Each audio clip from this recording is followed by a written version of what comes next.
บายดียินดีต้อนรับท่านเข้าสู่แกงจินควายเลอห้างหยู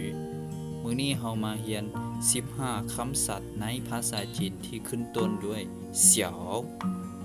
ซึ่งมีคำใดนั้นเฮาไปเรียนนำกันเลย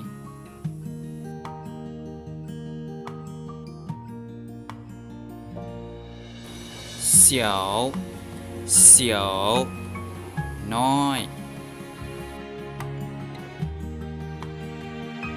小孩小孩เด็กน้อย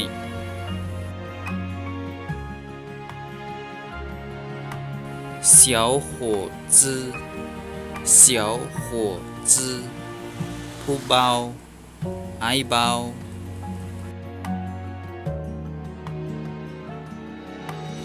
小姐小姐นางสาว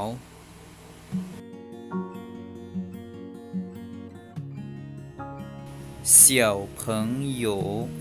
小朋友เด็กน้อยตัวอย่าง幼儿园的小朋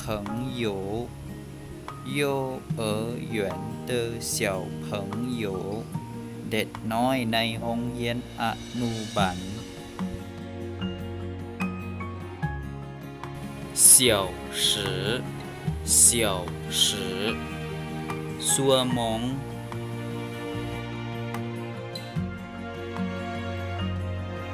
小说小说นวนิยาย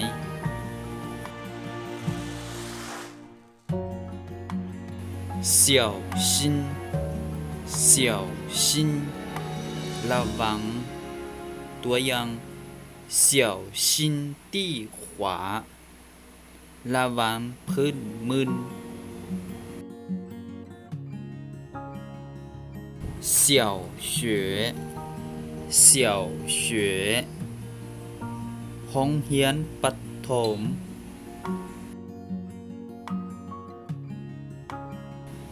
小组小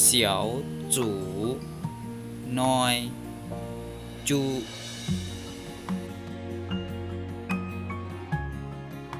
小气小气คิดทีคิดน้อยใจ小号小号เบอร์น้อย小的小的ตัวน้อยอันน้อย